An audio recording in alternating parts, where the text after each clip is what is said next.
Baiklah,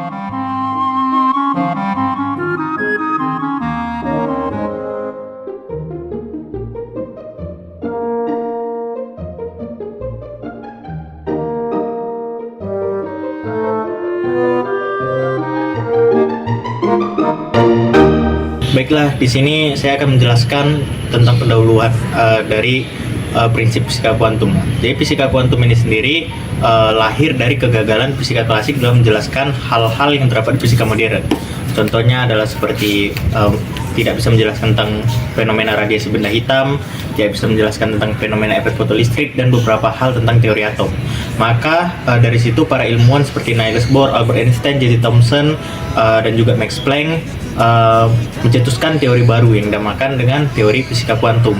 Nah, teori fisika kuantum ini memberikan kerangka teoritis untuk memahami fenomena-fenomena seperti kuantisasi energi, yaitu efek fotolistrik, transisi elektron, kemudian interaksi foton dan juga elektron, serta tunneling kuantum yang menjadi dasar dari pengembangan material seperti material semikonduktor, di mana nanti ditemukan 3 band ataupun 3 batas. Oke, selanjutnya selain memberi kontribusi pada aspek teknologis, penerapan fisika kuantum dalam handphone juga dapat membawa dampak signifikan dalam kehidupan masyarakat. Contohnya seperti dampak dalam ekonomi, kemudian dampak dalam pengiriman dan juga pengiriman informasi dan juga sektor produktivitas, serta juga dampak pada sektor individual dan juga usaha. Dengan demikian, kajian penerapan fisika kuantum pada handphone menjadi penting dan merupakan keterkaitan antara ilmu dasar dan juga perkembangan teknologi serta dampaknya pada ekonomi dan masyarakat modern. Pada bagian kali ini, saya akan memberitahu kepada teman-teman semua abstrak mengenai fisika kuantum. Jadi fisika kuantum ini merupakan fondasi utama dalam perkembangan teknologi handphone modern.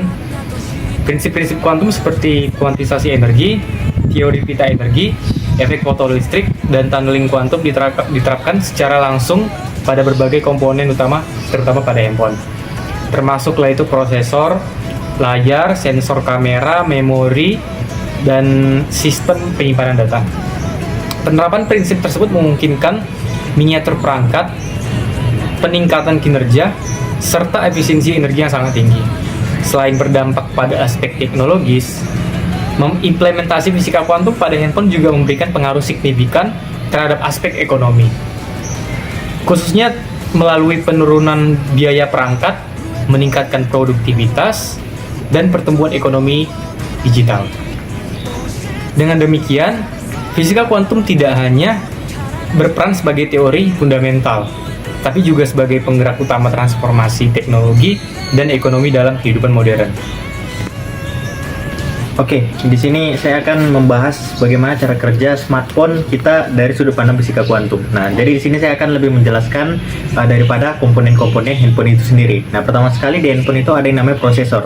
Nah, prosesor itu memiliki bahan yang dinamakan dengan semikonduktor. Nah, tadi kita sudah bahas bahwasanya semikonduktor ini adalah salah satu penerapan dari fisika kuantum, di mana di situ adalah prinsip penerapan dari quantum tunneling dan juga pembatas kuantum. Nah, kemudian prosesor ini tersusun atas miliaran transistor CMOS yang berbahan silikon, yaitu bahan yang semikonduktor.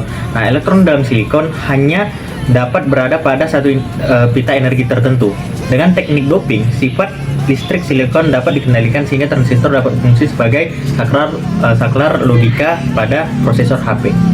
Nah, ini juga terjadi prinsip kerjanya selain prosesor HP terjadi juga pada prosesor komputer dan prosesor komponen elektronik lainnya.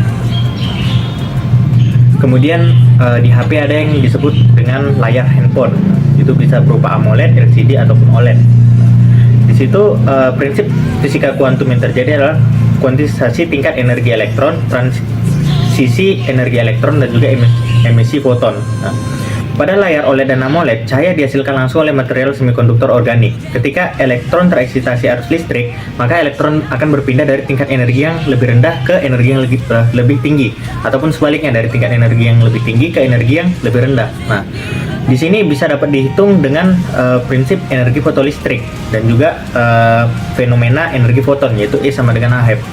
Nah, Dimana di sini ketika elektron berpindah dari tingkat energi yang berbeda, di situ akan menghasilkan warna yang berbeda pula. Kemudian ada penerapannya pada sensor CMOS atau CMOS pada kamera. Nah, di sini terjadi 3 prinsip kuantum utama, yaitu efek fotoelektrik internal, interaksi foton dan elektron, kemudian kuantisasi energi cahaya. Nah, jadi bisa dilihat pada gambar yang saya tunjukkan.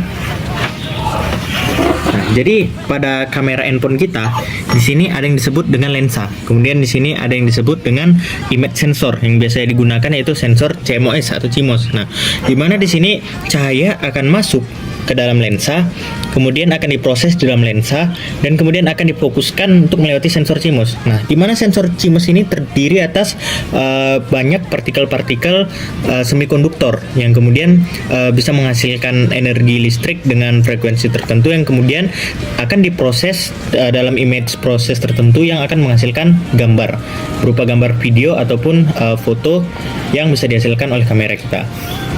Kemudian selanjutnya ada yang disebut dengan RAM atau Random Access Memory. Ini juga mirip dengan komponen prosesor tadi secara prinsip kuantum. Ingat deh, secara prinsip kuantum karena tersusun atas beberapa material semikonduktor yang baik yang bisa dalam menghantarkan listrik dan juga memiliki kuantisasi muatan listrik. Nah, kemudian efek kuantum yang terjadi pada RAM handphone kita bersifat dalam skala nano, yang jelas tidak bisa kita lihat dengan mata kita secara langsung.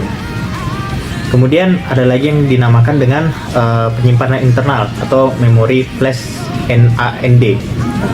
Di sini prinsip kuantum yang terjadi adalah prinsip kuantum tunneling ataupun terowongan kuantum serta kuantisasi muatan elektron, di mana memori flash menyimpan data dengan memasukkan elektron dalam floating gate melalui mekanisme tunneling kuantum.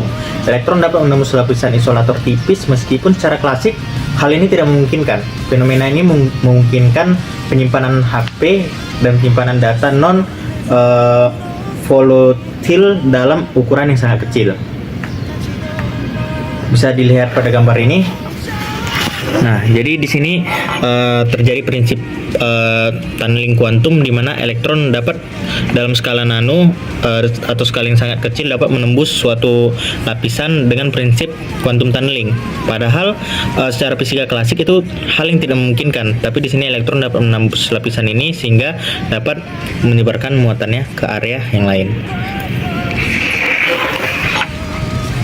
Nah, penerapan fisika kuantum sebenarnya dalam handphone sangat banyak lagi, terutama pada sensor-sensor yang lain dan sensor-sensor canggih yang terdapat pada HP kita. Namun di sini sepertinya tidak dapat saya jelaskan semuanya secara rinci karena terlalu kompleks dan juga sangat banyak sekali. Nah, selain itu dalam pemrosesan data HP juga fisika kuantum sangat berperan. Mungkin itu saja penjelasan dari saya. Cukup sekian, terima kasih. Pada kesempatan kali ini saya akan menjelaskan tentang teori fisika kuantum yang dimana fisika kuantum tersebut juga bisa digunakan pada prinsip handphone. Nah, jadi pada fisika klasik seperti mekanika Newton dan elektromagnetik Maxwell berhasil menjelaskan fenomena mikroskopik. Namun beberapa fenomena pada fisika klasik tidak dapat dijelaskan sebagai radiasi benda hitam, efek fotolistrik, spektrum atom, stabilitas atom. Nah, ketidakmampuan inilah yang menjadi dasar fisika kuantum lahir pada abad ke-20. Lalu pada fisika kuantum itu mempunyai beberapa konsep fundamental. Yang pertama itu ada kuantisasi energi, yang dimana energi pada sistem mikroskopik tidak bersifat kontinu, melainkan terdiskrete, yang artinya partikel hanya dapat memiliki nilai energi tertentu. Secara matematis, energi foton dapat dinyatakan sebagai E sama dengan H dikali E, yang dimana E itu adalah energi, H adalah konstanta Planck, dan F adalah frekuensi cahaya. Nah, konsep ini menjelaskan mengapa atom hanya memancarkan cahaya pada panjang gelombang tertentu. Yang kedua itu ada dualisme gelombang partikel. Dalam fisika kuantum, partikel seperti elektron memiliki sifat ganda. Yang pertama itu sebagai partikel dan yang kedua itu sebagai gelombang. Panjang gelombang juga dapat dinyatakan oleh persamaan hubungan de Broglie, yang dimana lambda sama dengan H dikali P. Nah, konsep ini menunjukkan bahwa semua materi bersifat gelombang pada skala mikroskopik. Yang ketiga itu adalah fungsi gelombang dan probabilitas, yang dimana keadaan sistem kuantum dijelaskan oleh fungsi gelombang atau yang bisa kita sebut sebagai C. Nah, hal ini menunjukkan bahwa fisika kuantum itu bersifat probabilistik atau berkemungkinan-kemungkinan, bukan deterministik seperti fisika klasik. Yang tepat itu ada prinsip ketidakpastian Heisenberg. Pada fisika kuantum tidak mungkin mengukur secara bersamaan dan momentum partikel dengan kesulitan yang tak terbatas. Nah, yang kelima itu adalah efek tunneling kuantum. Dalam fisika klasik, partikel tidak dapat menembus penghalang energi jika energinya lebih kecil dari tinggi penghalang. Namun, dalam fisika kuantum, terdapat probabilitas partikel menembus penghalang tersebut. Fenomena ini dikenal sebagai tunneling kuantum atau quantum tunneling dan menjadi dasar banyak teknologi modern. Nah, selanjutnya pada struktur atom dalam perspektif kuantum itu dibagi menjadi dua. Yang pertama itu model atom kuantum. Elektron tidak bergerak pada lintasan tetap, melainkan berada dalam orbital, yaitu daerah probabilitas keberadaan elektron. Yang kedua itu adalah tingkat energi elektron. Elektron hanya dapat berada pada tingkat energi tertentu. Perpindahan antar tingkat energi menyebabkan emisi energi atau foton, absorpsi energi, dan pada tingkat energi elektron ini dapat juga bisa dijelaskan spektrum emisi atom. Nah, pada selanjutnya itu ada interaksi cahaya dan materi yang dimana dibagi menjadi dua juga. Yang pertama itu foton sebagai kuanta cahaya. Cahaya terdiri atas partikel diskrit yang disebut foton. Setiap foton membawa energi tertentu yang bergantung pada frekuensinya. Yang kedua itu ada efek fotolistrik. Jadi ketika foton dengan energi cukup mengenai permukaan material, elektron dapat terlepas. Nah, efek ini yang membuktikan bahwa sifat partikel cahaya dan menjadi bukti eksperimental utama dalam fisika kuantum. Sekian dalam penjelasan saya. Terima kasih. Oke, dampak ekonomi penerapan fisika kuantum terhadap masyarakat, yang mana dampak terhadap biaya dan akses teknologi. Penerapan fisika kuantum pada semikonduktor dan perangkat elektronik memungkinkan miniaturisasi komponen dan produksi massal dengan efisiensi yang tinggi. Yang dimana dampak ekonominya itu terasa pada penurunan harga perangkat teknologi. Smartphone, laptop, dan kamera menjadi terjangkau oleh berbagai lapisan masyarakat, dan juga ada pemerataan akses teknologi. Kemudian dampak terhadap lapangan kerja dan struktur pekerjaan, yang dimana teknologi berbasis fisika kuantum mendorong lahirnya berbagai sektor ekonomi baru, yang dimana itu terasa pada penciptaan lapangan kerja baru, industri semikonduktor, teknologi informasi, telekomunikasi, industri kreatif digital, perubahan struktur pekerjaan, yang mana itu ada pergeseran dari pekerjaan manual ke pekerjaan berbasis pengetahuan dan teknologi. Kita masuk ke mana dampak terhadap produktivitas masyarakat. Teknologi berbasis fisika kuantum meningkatkan efisiensi kerja dan produktivitas individu, yang mana itu terasa pada efisiensi waktu dan biaya, komunikasi instan, akses data cepat, dan peningkatan produktivitas UMKM. Juga ada dampak terhadap ekonomi digital dan inklusif keuangan, yang dimana itu terasa pada perkembangan sistem pembayaran digital, dompet digital, mobile banking, dan inklusi keuangan. Selanjutnya ada dampak terhadap pendidikan dan kualitas sumber daya manusia, di mana itu ada peningkatan kualitas SDM, akses pembelajaran daring, literasi sains dan teknologi, penurunan biaya pendidikan, dan juga ada materi digital lebih murah dibandingkan sistem konvensional. Di mana kalau sistem konvensional kita harus membeli buku lagi.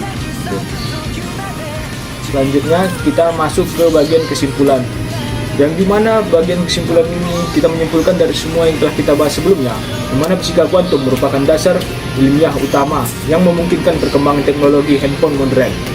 Prinsip-prinsip kuantum seperti kuantisasi energi, teori pita energi, efek fotolistrik, dan tunneling kuantum diharapkan secara langsung pada komponen-komponen utama handphone, termasuk prosesor, layar, sensor, kamera, serta sistem memori dan penyimpanan data. Penerapan prinsip tersebut memungkinkan miniaturisasi perangkat, peningkatan kinerja, serta efisiensi energi yang tinggi. Lebih lanjut, di mana pemanfaatan fisika kuantum dalam teknologi handphone tidak hanya memberikan dampak teknologi, tapi juga berdampak luas terhadap aspek ekonomi dan sosial masyarakat melalui pertumbuhan ekonomi digital, peningkatan produktivitas, dan perluasan akses informasi. Dengan demikian, fisika kuantum tidak lagi bersifat teoritis semata, melainkan berperan nyata sebagai fondasi transformasi teknologi dan ekonomi di era modern. Sekian, terima kasih.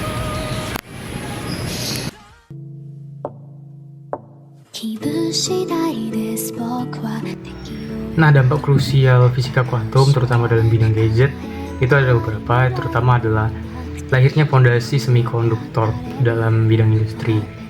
Nah, terus juga ada prinsip-prinsip fisika kuantum seperti efek tunneling, energi diskrit. Nah, prinsip-prinsip fisika kuantum inilah yang nantinya bakal menciptakan semikonduktor seperti transistor, chipset, terus dioda. Nah, dengan terciptanya hal-hal tersebut, maka gadget-gadget zaman sekarang itu lebih ringan, terus lebih efisien, lebih cepat, dan juga tidak memerlukan penyimpanan yang besar untuk unitnya.